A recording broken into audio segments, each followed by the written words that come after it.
ବହୁତ ଦିନ ପୂର୍ବର କଥା। ଘଞ୍ଚ ଜଙ୍ଗଲ ଭିତରେ ଗୋଟିଏ ଗୁମ୍ଫା ଭିତରେ ବାସ କରୁଥିଲା ଗୋଟିଏ ଗାଈ ଓ ତାର ଦୁଇଟି ଛୋଟ ଛୋଟ ବାଛୁରୀ। ଗାଈଟି ତାର ଦୁଇଟି ବାଛୁରୀକୁ ନେଇ ବହୁତ ଭୟରେ ରହୁଥିଲା। ଶୁଣ ଶୁଣ ପିଲାମାନେ, ମୁଁ ଶୁଣିବାକୁ ପାଇଲି ଏ ଜଙ୍ଗଲକୁ ଗୋଟିଏ ଭୟଙ୍କର ବାଘ ଆସିଛି। ସିଏ ଛୋଟ ଛୋଟ ପିଲାମାନଙ୍କୁ ଧରି ଖାଇ ଦେଉଛି।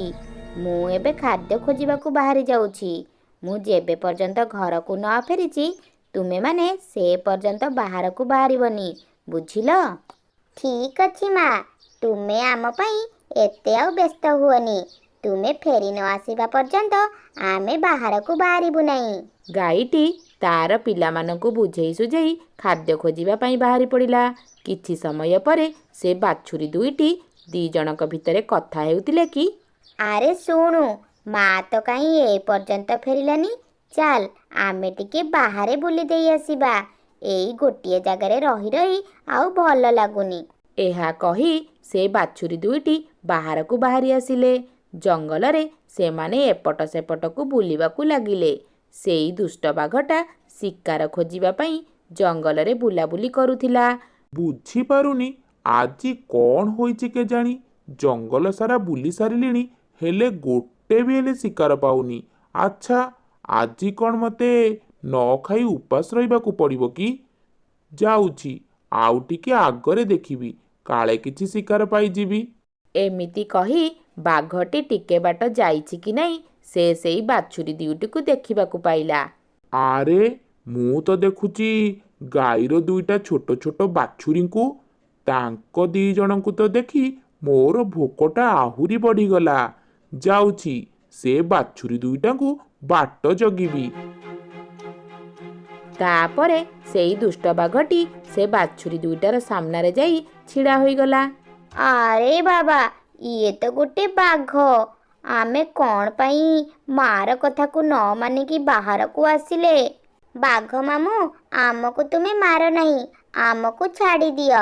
ତୁମ ଦି ଜଣଙ୍କୁ ଛାଡ଼ିବା ପାଇଁ ମୁଁ ଏଠାକୁ ଆସିନାହିଁ, ତୁମକୁ ଖାଇବା ପାଇଁ ଆସିଛି।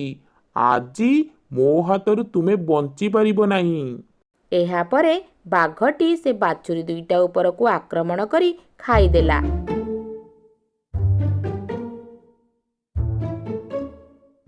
ପ୍ରାୟ କିଛି ସମୟ ପରେ ଗାଈଟି ଖାଦ୍ୟ ଯୋଗାଡ଼ କରି ତାର ବସାକୁ ଫେରି ଆସିଲା। ଆଉ ଦେଖିଲା ତାର ବାଛୁରୀ ଦୁଇଟା ସେଠାରେ ନାହାନ୍ତି। ଏହା ଦେଖି ଗାଈଟି ପୁରା ଚିନ୍ତାରେ ପଡ଼ିଗଲା। ଆରେ ଆରେ, ମୋ ବାଛୁରୀ ଦିଟା କୁଆଡ଼େ ଗଲେ? ତାଙ୍କୁ ତ ମୁଁ ବାହାରକୁ ଯିବାକୁ ମନା କରିଥିଲି। ସେମାନେ କ'ଣ ମୋ କଥାକୁ ନ ଶୁଣି ବାହାରକୁ ପଳେଇଲେ କି? ଯାଏଁ ତାଙ୍କୁ ଖୋଜି ନେଇ ଆସିବି। ତାପରେ ଗାଈଟି ଜଙ୍ଗଲରେ ଏପଟ ସେପଟ କରି ତାର ବାଛୁରୀ ଦୁଇଟିକୁ ଖୋଜିବାକୁ ଲାଗିଲା। କିଛି ବାଟ ଯିବା ପରେ ସେ ଦେଖିବାକୁ ପାଇଲା ମାଟିରେ କିଛି ହାଡ଼ ଗୋଡ଼ ଆଉ ରକ୍ତ ପଡ଼ିଛି। ଆରେ ଆରେ, ଇଏ କ'ଣ ହେଲା? ମୋର ସର୍ବନାଶ ହୋଇଗଲା। ମୋର ପିଲାମାନଙ୍କର ଏମିତି କିଏ କଲା? ମୁଁ ଏବେ କ'ଣ କରିବି? ମୋ ପିଲାଙ୍କ ବିନା ମୁଁ କେମିତି ରହିବି? ମୁଁ ମା ହୋଇ ଏତେ ବଡ଼ କଷ୍ଟ ମୁଁ କେମିତି ସହିବି ଯେ? ସେ ଦୁଷ୍ଟ ବାଘ ମୋର ଛୋଟ ବାଛୁରୀମାନଙ୍କୁ ଖାଇ କିଛି ଭଲ କରିନି। ଦିନେ ନା ଦିନେ ତାକୁ ଏ ପାପର ଫଳ ଭୋଗିବାକୁ ନିଶ୍ଚୟ ପଡ଼ିବ।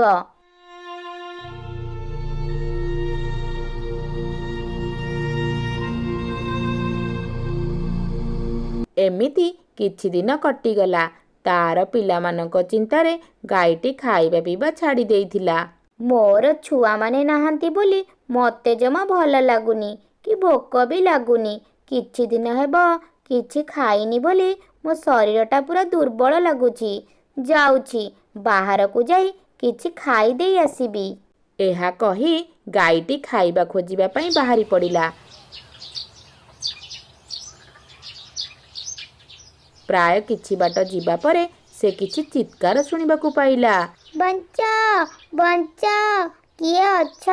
ମୋତେ ବଞ୍ଚାଅ। ଆରେ, ମୋତେ ଲାଗୁଛି କିଏ ଜଣେ ବିପଦରେ ପଡ଼ିଛି ବୋଧେ। ଯାଏଁ ଟିକେ ଦେଖିଦେଇ ଆସେ।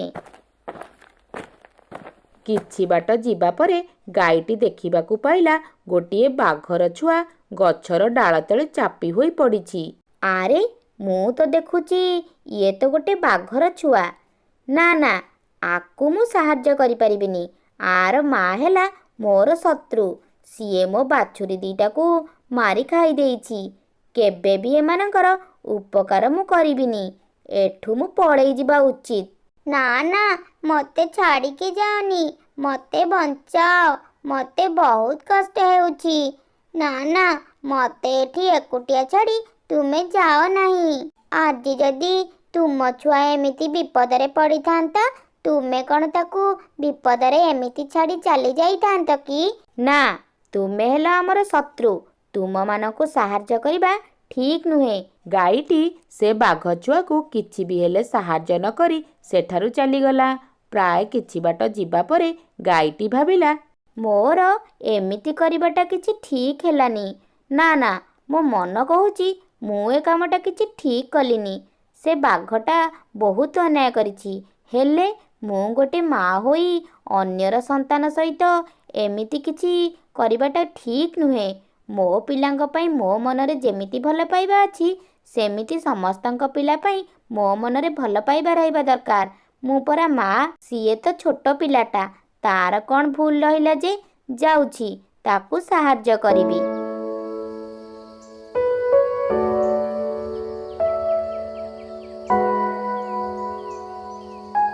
ତାପରେ ଗାଈଟି ବାଘର ଛୁଆକୁ ବଞ୍ଚେଇ ନିଜ ଘରେ ଆଣି ରଖିଲା।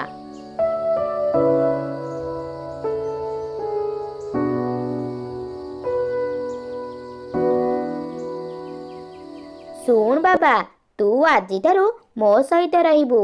ଆଜିଠାରୁ ମୁଁ ତୋର ମା, ଆଉ ମୁଁ ତୋର ସବୁ ଦେଖାଶୁଣା କରିବି। ଏହିପରି ବାଘ ଛୁଆଟିର ଦାୟିତ୍ୱ ଗାଈଟି ନେଲା। ଗାଈଟି ଯେଉଁଠିକି ଯାଉଥାଏ, ବାଘ ଛୁଆଟି ତାର ପଛେ ପଛେ ସେଇଠିକି ଯାଏ। ଏମିତି ଦେଖୁ ଦେଖୁ ବାସ୍ କିଛି ଦିନ ବିତିଗଲା। ବାଘର ଛୁଆଟି ବଡ଼ ହୋଇଗଲା। ଗୋଟିଏ ଦିନ ସେଇ ଦୁଷ୍ଟ ବାଘର ନଜର ଗାଈଟି ଉପରେ ପଡ଼ିଲା। ଆରେ, ଇଏ ତ ଗୋଟିଏ ବଡ଼ ଓ ମୋଟାସୋଟା ଗାଈଟିଏ ଦେଖିବାକୁ ପାଉଛି। ଯାହା ବି ହେଉ, ଏଇଟାକୁ ଖାଇବାକୁ ପଡ଼ିବ। ହେଲେ ଏ କ'ଣ? ଏ ଗାଈ ସହିତ ସେ ବାଘଟା କ'ଣ କରୁଛି? ସେ ବାଘ ପାଇଁ ତ ମୁଁ ଏ ଗାଈଟାକୁ ଖାଇପାରିବି ନାହିଁ। ଆ ପାଇଁ ମୋତେ କିଛି ଉପାୟ ବାହାର କରିବାକୁ ପଡ଼ିବ। ଯେତେବେଳ ପର୍ଯ୍ୟନ୍ତ ସେ ବାଘଟା ତା ପାଖରୁ ନ ଯାଇଛି, ସେ ପର୍ଯ୍ୟନ୍ତ ମୁଁ ସେ ଗାଈଟିକୁ ଖାଇପାରିବିନି। ମୁଁ ଯଦି ଏବେ ସେ ଗାଈଟିକୁ ଖାଇବାକୁ ଯିବି, ତାହେଲେ ସେ ବାଘଟା ମୋତେ ବାଧା ଦେବ। ତ ଯାହା ବି ହେଉ, ଯେମିତି ହେଲେ ଏ ଦୁଇ ଜଣଙ୍କୁ ମୋତେ ଅଲଗା କରିବାକୁ ପଡ଼ିବ। ଗୋଟିଏ ଦିନ ସୁଯୋଗ ପାଇ ସେ ଦୁଷ୍ଟ ବାଘଟି ଗାଈ ପାଖକୁ ଗଲା। ଆରେ ଦୁଷ୍ଟ ବାଘ, ତୁ ଏଠାକୁ କ'ଣ ପାଇଁ ଆସିଛୁ?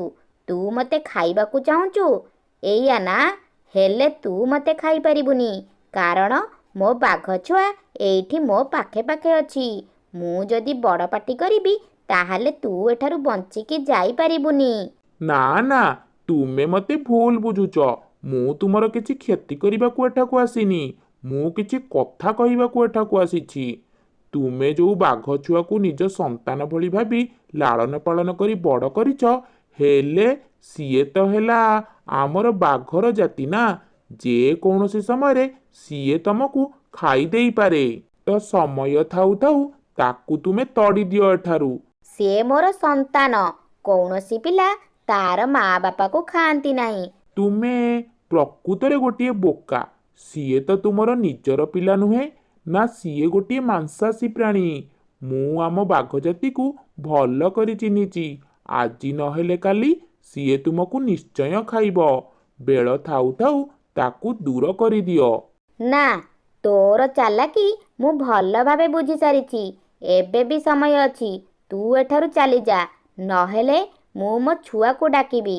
ନା ନା, ଥାଉ, ମୁଁ ନିଜେ ଏଠାରୁ ଚାଲି ଯାଉଛି। ମୋ କଥା ଶୁଣିଲନି ତ? ହଉ ଠିକ୍ ଅଛି, ଦିନେ ନା ଦିନେ ତୁମେ ପସ୍ତେଇବ।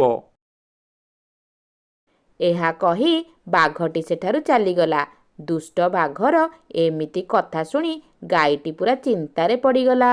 ମୁଁ ଗୋଟିଏ ମା' ହିସାବରେ ଗୋଟିଏ ବାଘର ଛୁଆକୁ ଲାଳନ ପାଳନ କରି ଛୋଟରୁ ବଡ଼ କରିଛି। ହଁ, ଛୋଟ ଥିଲାବେଳେ କିଛି ବୁଝିପାରୁନଥିଲା, ହେଲେ ସେ ତ ଏବେ ବଡ଼ ହୋଇଗଲାଣି। ଆଉ ସିଏ ଯଦି ମୋତେ ଏବେ ଖାଇବାକୁ ଚାହିଁବ, କାହିଁକି ନା ବାଘର କାମ ତ ଏଇଆ ନା ଯେ ସେମାନେ ନିରୀହ ପ୍ରାଣୀମାନଙ୍କୁ ଖାଇବେ, ତାହେଲେ ସେ ଦୁଷ୍ଟ ବାଘ ଯାହା ସବୁ କହିଗଲା ସେସବୁ କ'ଣ ସତ ହେବ? ମୋର ବାଘର ଛୁଆଟା କ'ଣ ମୋତେ ଖାଇଦେବ? ମୁଁ ମୋର ଭଲ ପାଇବା ଦେଇ ଗୋଟେ ବାଘର ଛୁଆକୁ ବଡ଼ କରିଛି, ମା' ହୋଇ ତାର ଦେଖାଶୁଣା କରିଛି, ନିଜର ସନ୍ତାନ ଭଳି ତାକୁ ପାଳିଛି। ତାର ଯେତେବେଳେ କେହି ନଥିଲେ ମୁଁ ସେତେବେଳେ ତାର ମା' ହୋଇ ତାକୁ ନିଜର କରିଛି। ହେ ଭଗବାନ, ମୋ ପାଇଁ ମୋ ବାଘ ଛୁଆ ମନରେ ଦୟା ସ୍ନେହ ଦିଅ ପ୍ରଭୁ। ତା ପରଦିନ ଗାଈଟିକୁ ତାର ବାଘ ପିଲାଟି କହିଲା, ମା, ତୁମେ ମୋ ପାଇଁ ବହୁତ କଷ୍ଟ କରିଛ। ମୋର ଛୋଟବେଳୁ ଦେଖାଶୁଣା କରୁଛ, ମୋର ଯତ୍ନ ବି ନେଇଛ, ମୋତେ ପାଳି ପୋଷି ବଡ଼ କରିଛ। ଏବେ ତୁମର ବୟସ ହୋଇଯାଇଛି, ଆଉ ଆଜିଠାରୁ ମୁଁ ତୁମ ପାଇଁ ଖାଦ୍ୟ ଯୋଗାଡ଼ କରି ନେଇ ଆସିବି। ତୁମର ଆଉ ବାହାରକୁ ଯିବାକୁ ପଡ଼ିବ ନାହିଁ। ଏହା କହି ବାଘ ପିଲାଟି ଖାଦ୍ୟ ଖୋଜିବା ପାଇଁ ବାହାରି ପଡ଼ିଲା।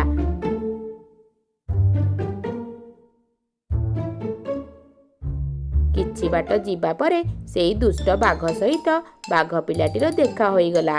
ତ ସାଙ୍ଗେ ସାଙ୍ଗେ ସେ ଦୁଷ୍ଟ ବାଘଟି କହିଲା, ରୁହ, ତୁମ ସହିତ ମୋର କିଛି କଥା ଅଛି। କୁହ, କ'ଣ କହିବାର ଅଛି? କଥାଟା ହେଉଛି ଯେ ମୁଁ କିଛି ଦିନ ହେବ ଲକ୍ଷ୍ୟ କରୁଛି ତୁମେ ଗୋଟେ ଗାଈ ସହିତ ରହୁଛ, ହେଲେ ତୁମର ବୁଝିବା ଦରକାର ଯେ ତୁମେ ହେଲ ଗୋଟେ ବାଘ, ତୁମର ସମ୍ମାନ ଅଛି। ଗାଈ ତ ହେଲା ଆମର ଖାଦ୍ୟ। ଏବେ ବି ସମୟ ଅଛି, ତୁମେ ମୋ ପାଖକୁ ଚାଲି ଆସ। ଆଉ ସେ ଗାଈ ସହିତ ରହିକି ତୁମର କ'ଣ ଲାଭ ଯେ ତୁମେ ଆଉ ମୁଁ ମିଶି ଗାଈଟାକୁ ଖାଇଦେବା। ହଁ ହଁ, ତୁମେ କଥାଟା କିଛି ମନ୍ଦ କହୁନ ଯେ ଆମେ ହେଲେ ବାଘ, ଆଉ ବାଘର ପ୍ରଧାନ ଖାଦ୍ୟ ହେଲା ମାଂସ। ମୋର ବି ବହୁତ ଦିନରୁ ଇଚ୍ଛା ଅଛି ଯେ ମୁଁ ମୋ ଗାଈ ମା'କୁ ଖାଇବି ବୋଲି। ଚାଲ ଆଜି ସେ କାମଟା କରିଦେବା।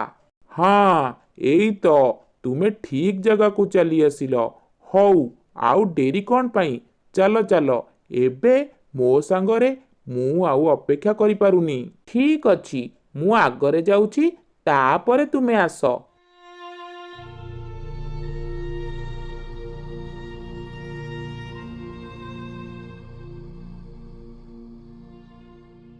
କିଛି ସମୟ ପରେ ସେ ଦୁଷ୍ଟ ବାଘ ଗାଈର ପାଖକୁ ଆସିଲା। ହା ହା ହା ହା ହା, ମୁଁ ଆସିଗଲି ସାଙ୍ଗ। ଚାଲ, ଆଉ ଡେରି କ'ଣ ପାଇଁ? ଏବେ ଗାଈଟାକୁ ଖାଇବା। ହେ ରହ, ତୁ କ'ଣ ଭାବିଲୁ ମୁଁ ମୋ ମା'କୁ ମାରିକି ଖାଇବି? ଆରେ ଇଏ ତ ତୋର ନିଜ ମା ନୁହେଁ, ଆଉ ତୁ ତ କହିଲୁ ମୋତେ ଏଠିକି ଆସିବା ପାଇଁ ଆଉ ମାରିକି ଖାଇବା ବୋଲି। ହଠାତ୍ ପୁଣି ତୋର କ'ଣ ହେଲା? ଓଲଟି ଗଲୁ କ'ଣ ପାଇଁ? ମୋ ମା ମୋତେ ଛୋଟବେଳୁ ଲାଳନ ପାଳନ କରି ବଡ଼ କରିଛି, ମୋତେ ମରିବା ଜାଗାରୁ ଆଣି ବଞ୍ଚେଇଛି। ତାର ମୁଁ କିଛି କ୍ଷତି କରିବାକୁ ଦେବିନି। ସିଏ ମୋତେ ଜନ୍ମ ନଦେଲେ କ'ଣ ହେଲା, ମୁଁ ତାକୁ ମା ବୋଲି ଭାବି ବହୁତ ଭଲ ପାଏ। ଯେବେଠୁ ତୋର ନଜର ମୋ ମା ଉପରେ ପଡ଼ିଛି, ଆଜି ନହେଲେ କାଲି ତୁ ମୋ ମାର କ୍ଷତି କରି ବସିବୁ, ଆଉ ଆଜି ତୋର ଶେଷ ଦିନ। ଏହା କହି ଦୁଇଟି ବାଘ ଯାକ ଜୋରେ ଲଢ଼େଇ ଲାଗିଲେ। ଲଢ଼େଇରେ ଦୁଷ୍ଟ ବାଘଟା ମରିଗଲା। ହଁ, ସତରେ ଧନ, ମୋର ଭଲ ପାଇବାଟା ବିଫଳ ହେବ ନାହିଁ। ଆଜି ମୋର କଷ୍ଟର ସାର୍ଥକ ହୋଇଛି। ଆଜି ମୁଁ ବହୁତ ଖୁସି। ମା, ମୁଁ ତୋର ସନ୍ତାନ ହୋଇ ବାକି ଜୀବନଟା ତୋ ସହିତ କାଟିବା ପାଇଁ ଚାହୁଁଛି। ଏହା ପରେ ଗାଈଟି ଓ ତାର ସେଇ ବାଘ ଛୁଆଟି ଦୁଇ ଜଣ ଯାକ ବାକି ଜୀବନକୁ କଟେଇଲେ। ରାନୀ ନାମରେ ଗୋଟିଏ ଚଢ଼େଇ ତାର ପରିବାର ସହିତ ରହୁଥିଲା। ଗୋଟିଏ ଦିନ ରାନୀର ସ୍ୱାମୀ ବବଲୁ ଚଢ଼େଇ ଘରକୁ ଫେରୁଥିବା ବେଳେ ଆକ୍ସିଡେଣ୍ଟ ହୋଇଗଲା। ବବଲୁର ଚିକିତ୍ସା କରିବା ପାଇଁ ରାନୁ ଚଢ଼େଇ କାଳୁ କାଉଠାରୁ କିଛି ଟଙ୍କା ଧାରେ ନେଲା। ବବଲୁ ଚଢ଼େଇ ଏବେ ଘରେ ହିଁ ରହୁଥିଲା। ଆକ୍ସିଡେଣ୍ଟରେ ତାର ଗୋଟିଏ ପକ୍ଷୀରେ ଆଘାତ ଲାଗିଥିଲା, ଆଉ ସେ କିଛି ବି କାମ କରିପାରୁନଥିଲା। ସେଥିପାଇଁ ସେ ଘରେ ରୁହେ। ରାନୀ ଚଢ଼େଇ କରଜ ଆଣିଥିବା ଟଙ୍କା ବି ଶୁଝି ପାରୁନଥିଲା। ଗୋଟିଏ ଦିନ ରାନୀ ଚଢ଼େଇର ଘରକୁ କାଳୁ ଓ ସୁନ୍ଦରୀ କାଉ ଆସି ପହଞ୍ଚିଲେ। ଆରେ ରାନୀ ଚଢ଼େଇ, ଏ ରାନୀ ଚଢ଼େଇ, କାଳୁ ଭାଇ, ହଁ ମୁଁ ଜାଣିଛି। ମୁଁ ଏବେ ପର୍ଯ୍ୟନ୍ତ ତୁମ କରଜ ଶୁଝିନି। ମୋତେ ଆଉ କିଛି ଦିନ ସମୟ ଦିଅ। ମୁଁ ନିଶ୍ଚିତ ତୁମ କରଜ ଶୁଝିଦେବି। ଆରେ, ତତେ ଆହୁରି କେତେ ଦିନ ଦରକାର ବା? ବହୁତ ହୋଇଗଲା। ଆଉ ତତେ କରଜ ଶୁଝିବା ଦରକାର ହିଁ ନାହିଁ। ତୁମେ କ'ଣ କହୁଛ? ମୁଁ କିଛି ବୁଝିପାରିଲିନି। ରହ, ବୁଝେଇ ଦଉଛି, ତତେ ବୁଝେଇ ଦଉଛି। ଧାର ଶୁଝିବା ବଦଳରେ ତୁମେମାନେ ଏ ଘରଟାକୁ ଛାଡ଼ି ଦିଅ। ହଁ ହଁ ରାନୀ ଚଢ଼େଇ, ତୁମେ ଏ ଘରଟା ଖାଲି କରିଦିଅ। ଆଜିଠାରୁ ଏ ଘର ମୋର। ସୁନ୍ଦରୀ ଭଉଣୀ ଓ କାଳୁ ଭାଇ, ଏତେ ରାତିରେ ଆମେ ଏ ଜଙ୍ଗଲରେ କୁଆଡ଼େ ଯିବୁ? ଏ ଜଙ୍ଗଲ ଭିତରେ ତ ଆମେ କାହାକୁ ବି ଜାଣିନାହୁଁ। ମୁଁ ତୁମ କରଜ ବହୁତ ଜଲ୍ଦି ଶୁଝିଦେବି। ନାଇଁ ନାଇଁ ରାନୀ ଚଢ଼େଇ, ମୁଁ ତୁମର ଗୋଟିଏ ବି ହେଲେ କଥା ଶୁଣିବି ନାହିଁ। ତୁମେ ଯଦି ଏ ଘର ଖାଲି ନ କରିବ, ତାହେଲେ ଆମେ ତୁମର ସବୁ ଜିନିଷକୁ ଘର ବାହାରକୁ ଫୋପାଡ଼ି ଦେବୁ। ହଁ ହଁ, ପୁରା ଠିକ୍ କଥା କହିଛ କାଳୁ କାଉ ତୁମେ। ଆଙ୍କ ଘରର ସବୁ ଜିନିଷ ଘର ବାହାରକୁ ଫୋପାଡ଼ି ଦେବା। ନାଇଁ ନାଇଁ କାଳୁ ଭାଇ, ଏମିତି କର ନାହିଁ। କାଳୁ ଓ ସୁନ୍ଦରୀ ରାନୀ ଚଢ଼େଇର ସବୁ ଜିନିଷ ଘର ବାହାରକୁ ଫୋପାଡ଼ି ଦେଲେ। ତାପରେ କାଳୁ ଓ ସୁନ୍ଦରୀ ଘର ଭିତରକୁ ଚାଲିଗଲେ। ବବଲୁ ଚଢ଼େଇ, ଆମେ ଏବେ କୁଆଡ଼େ ଯିବା? ମାମା, ପାପା, ଆମ ଘର କ'ଣ ଏ କାଳୁ ଅଙ୍କଲଙ୍କର ହୋଇଗଲା? ହଁ ଧନ, ଆମେ ତାଙ୍କଠାରୁ ଟଙ୍କା ଧାରରେ ଆଣିଥିଲୁ। ନ ଶୁଝି ପାରିବାରୁ ଆମଠାରୁ ଆମ ଘରକୁ ସେମାନେ ଛଡ଼େଇକି ନେଇଗଲେ। ଆମେ ଏବେ ଆଉ ଗୋଟେ ଘରକୁ ଯିବା। ରାନୀ ଚଢ଼େଇ, ଚାଲ ଏବେ ଯାଇ ଆଉ କେଉଁଠି ଘର ଖୋଜିବା। ରାନୀ ଚଢ଼େଇ ଓ ତାର ପରିବାର ଆଉ ଗୋଟେ ଜଙ୍ଗଲରେ ଯାଇ ପହଞ୍ଚିଲେ। ତାପରେ ତାଙ୍କୁ ଗୋଟିଏ ଛୋଟ ଭଙ୍ଗା ଘରଟିଏ ଦେଖାଗଲା। ଇଏ ଦେଖ ବବଲୁ ଚଢ଼େଇ, ସେଠାରେ ଗୋଟିଏ ଘର ଦେଖାଯାଉଛି। ହଁ ରାନୀ ଚଢ଼େଇ, ଚାଲ ଦେଖିବା। ତାପରେ ସେ ତିନି ଜଣ ଯାକ ସେ ଘର ଭିତରକୁ ଗଲେ। ମାମା, ଏ ଘର ତ ବହୁତ ଭଙ୍ଗା ଭଙ୍ଗି ହୋଇଯାଇଛି। ଆମେ ଏ ଘରେ କେମିତି ରହିବା? ଧନ, ମୁନି, ମୁଁ ଏବେ ଏଇ ଘରଟିକୁ ଠିକ୍ କରିଦେବି। ରାନୀ ଚଢ଼େଇ ଘରକୁ ମରାମତି କାମ କରିବା ଷ୍ଟାର୍ଟ କରିଦେଲା। ତାପରେ ଘର ପୁରା ସଫା ସୁତୁରା ଓ ସୁନ୍ଦର ଦେଖାଗଲା। ଏମିତି ରାତି ହୋଇଗଲା। ରାନୀ ଚଢ଼େଇ, ବବଲୁ ଚଢ଼େଇ ଓ ମୁନି ତିନି ଜଣ ଯାକ ଶୋଇପଡ଼ିଲେ। ପରଦିନ ସକାଳୁ ସୁନ୍ଦରୀ କାଉ କାଳୁ କାଉକୁ କହିଲା, କାଳୁ କାଉ, ଦେଖ ରାନୀ ଚଢ଼େଇର ଘର କେତେ ସୁନ୍ଦର, ଆଉ ଏ ଘର କେତେ ତୋଫା। ମୁଁ ଆମର ସେଇ ଭଙ୍ଗା ଘରେ ରହି ରହି ପୁରା ବୋର୍ ହୋଇଯାଇଥିଲି। ଏବେ ରାନୀ ଚଢ଼େଇର ଏ ଘରକୁ ଆଉ କେବେ ବି ଆସିବ ନାହିଁ। ନା ତା ପାଖରେ କରଜ ଶୁଝିବା ପାଇଁ ଟଙ୍କା ଅଛି, ନା ବଳ ଅଛି। ହଁ, ରାନୀ ଚଢ଼େଇର ଘର ସୁନ୍ଦର ହିଁ ହେବ। କାହିଁକି ନା ବବଲୁ ଚଢ଼େଇ ବହୁତ ପରିଶ୍ରମ କରି ବହୁତ ପଇସା ରୋଜଗାର ଯେଉଁ କରୁଥିଲା, ତାର ଆକ୍ସିଡେଣ୍ଟ ନ ହୋଇଥିଲେ ଆମକୁ ଏ ଘର କ'ଣ ମିଳିଥାନ୍ତା କି? ସେପଟେ ରାନୀ ଚଢ଼େଇ ତାର ଘର ବାହାରକୁ ଆସି ବସି ଦେଖୁଥିଲା। ଆରେ, ଏଠାରେ ତ ଗୋଟିଏ ବହୁତ ସୁନ୍ଦର ବଗିଚାଟିଏ ଅଛି। ଯାଏଁ ଟିକେ ଦେଖିକି ଆସେ। ଓହୋ, ସବୁ ଗଛ ତ ଶୁଖିକି ପଡ଼ିଛି। କେଜାଣି କେବେଠାରୁ ଏ ଗଛମାନେ ପାଣି ପାଇନାହାନ୍ତି। ରାନୀ ଚଢ଼େଇ ସବୁ ଗଛରେ ପାଣି ଦେଲା। ତାପରେ ତା ଘରକୁ ଫେରି ଆସିଲା। ଧନ, ମୁନି, ଏବେ ଉଠିଯା, ସକାଳ ହୋଇଗଲାଣି। ମାମା, ମୋତେ ବହୁତ ଜୋରେ ଭୋକ ଲାଗିଲାଣି। ଭୋକ ଯୋଗୁଁ ମୋ ପେଟ କାଟିଲାଣି, ସେଥିପାଇଁ ମୁଁ ଉଠି ପାରୁନି। ଇଏ ସବୁ ମୋ ପାଇଁ ହେଉଛି।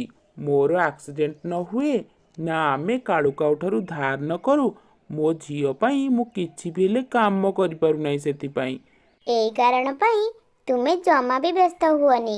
ମୋ ପାଖରେ କିଛି ଦାନା ଅଛି। ମୁଁ ସେଥିରୁ ମୁନିକୁ କିଛି ଖାଇବାକୁ ଦେଇଦେବି। ତାର କିଛି ବି ତ ପେଟ ପୁରିଯିବ। ତାପରେ ରାନୀ ଚଢ଼େଇ କିଛି ଦାନା ତାର ଝିଅକୁ ଖାଇବାକୁ ଦେଲା। ଏମିତି 2 ଦିନ ବିତିଗଲା।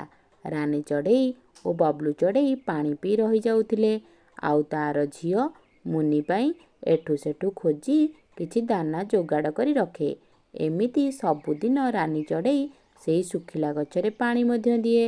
ଯେତେବେଳେ ରାନୀ ଚଢ଼େଇ ଗୋଟିଏ ଗଛରେ ପାଣି ଦେଉଥାଏ, ସେ ଗଛଟି ରାନୀ ଚଢ଼େଇକୁ କହିଲା, ଚଢ଼େଇ, ଏ ଗଛ ତ ସବୁ ମରିଯାଇଛି, ହେଲେ ତୁମେ ସବୁଦିନ ଏ ଗଛ ଗୁଡ଼ାକ ଉପରେ ପାଣି କାହିଁକି ଦେଉଛ? ଆରେ, ସବୁ ଗଛ ଗୁଡ଼ା ଶୁଖିଯାଇଛି ତା ମାନେ ନୁହେଁ ଯେ ଗଛ ଗୁଡ଼ା ସବୁ ମରିଯାଇଛି। ତାଙ୍କୁ ପାଣିର ବହୁତ ଦରକାର ଅଛି। ମୁଁ ଦେଖୁଛି ତୁମେ 7-8 ଦିନ ହେବ ପାଣି ଦେଉଛ, ହେଲେ ଗୋଟେ ବି ତ ପତ୍ର କଅଁଳୁନି, ଆଉ ଆଗକୁ ବି କଅଁଳିବନି। ତୁମେ ବେକାରଟାରେ ପାଣି ଦେଉଛ। ଯେତେ ଦିନ ପର୍ଯ୍ୟନ୍ତ ମୁଁ ଏ ଘରେ ରହିଛି ସେତେ ଦିନ ପର୍ଯ୍ୟନ୍ତ ମୁଁ ଏ ଗଛ ଗୁଡ଼ାକ ଉପରେ ପାଣି ହିଁ ଦେବି। ତାପରେ ରାନୀ ଚଢ଼େଇ ସବୁ ଶୁଖିଲା ଗଛ ଉପରେ ପାଣି ଦେଲା, ଆଉ ତା ସହିତ କଥା ହେଉଥିବା ଗଛରେ ବି ପାଣି ଦେଲା। ମୁଁ ତୁମ ଉପରେ ବହୁତ ଖୁସି ଅଛି। ମୁଁ ଏକ ଯାଦୁର ଗଛ ଅଟେ, ଆଉ ମୁଁ ଜାଣିଛି ତୁମେ ବହୁତ ଅସୁବିଧାରେ ଅଛ। ତୁମେ କ'ଣ ଚାହୁଁଛ କୁହ? ହୀରା, ମୋତି, ଟଙ୍କା, ପଇସା, ବଡ଼ ଘର, କ'ଣ ଚାହୁଁଛ କୁହ? ମୁଁ ତୁମକୁ ନିଶ୍ଚିତ ଦେବି। ନାଇଁ ନାଇଁ, ଏସବୁ ଭିତରୁ ମୋର କିଛି ବି ହେଲେ ଦରକାର ନାହିଁ। ଭଲ କି ଭାବିକି କୁହ ଚଢ଼େଇ, ଏମିତି ସୁଯୋଗ କାହାକୁ ବି ଆସେ ନାହିଁ। ତୁମକୁ ଯଦି ଦେବାର ଅଛି ତ ଏ ଶୁଖିଲା ଗଛ ଗୁଡ଼ିକୁ ଜୀବନ ଦିଅ, ଆଉ ଏଗୁଡ଼ିକୁ ସବୁଜ ସୁନ୍ଦର କରିଦିଅ। ଆଚ୍ଛା ହଉ, ତୁମ ଇଚ୍ଛା। ମୁଁ ଏଇ ଗଛ ଗୁଡ଼ିକୁ ଜୀବନ ଦେଇ ସବୁଜ ସୁନ୍ଦର କରିଦେବି। ଯାଦୁର ଗଛ ସବୁ ଶୁଖିଲା ଗଛ ଗୁଡ଼ିକୁ ଜୀବନ ଦେଇ ବଞ୍ଚେଇ ଦେଲା। ରାନୀ ଚଢ଼େଇ ଯାଦୁର ଗଛକୁ କହିଲା, ଆପଣଙ୍କୁ ବହୁତ ବହୁତ ଧନ୍ୟବାଦ ଗଛ ଭାଇ। ସେଇ ଜୀବନ ପାଇଥିବା ଗଛ ଗୁଡ଼ିକ ରାନୀ ଚଢ଼େଇକୁ କହିଲେ, ଚଢ଼େଇ ଭଉଣୀ, ସବୁଦିନ ପାଣି ଦେଇ ଆମ ଜୀବନ ବଞ୍ଚେଇଲ। ଆମେ ତୁମକୁ ବହୁତ ଫଳ ଦେବୁ। ତୁମେ ଆମକୁ ସବୁଦିନ ପାଣି ଦେଇ ବଞ୍ଚେଇ ରଖିବ। ତୁମକୁ ବହୁତ ବହୁତ ଧନ୍ୟବାଦ ଗଛ ଭଉଣୀ। ରାନୀ ଚଢ଼େଇ ସବୁଦିନ ଗଛମାନଙ୍କ ଉପରେ ପାଣି ଦେଲା। ଗଛମାନେ ମଧ୍ୟ ରାନୀ ଚଢ଼େଇକୁ ବହୁତ ସାରା ଫଳ ଦେଲେ। ଏତେ ଗୁଡ଼େ ଫଳ ନେଇ ବଜାରରେ ବିକ୍ରି କରି ନିଜ ଘରର ଗୁଜୁରାଣ ମେଣ୍ଟାଇଲା ରାନୀ ଚଢ଼େଇ। ଏହିପରି ଭାବରେ ତାଙ୍କ ପରିବାରର ସମସ୍ତଙ୍କର ଜୀବନଶୈଳୀ ବଦଳିଗଲା। ରାନୀ ଚଢ଼େଇ ଗୋଟିଏ ବଡ଼ ଘରେ ରହିଲେ, ଆଉ ସେଇ ଗଛମାନଙ୍କୁ ସବୁଦିନ ପାଣି ବି ଦେଉଥାଏ, ଆଉ ସେମାନେ ବି ବହୁତ ସାରା ଫଳ ଦିଅନ୍ତି। ଏମିତି ଭାବରେ ରାନୀ ଚଢ଼େଇ ବହୁତ ଧନୀ ହୋଇଗଲା।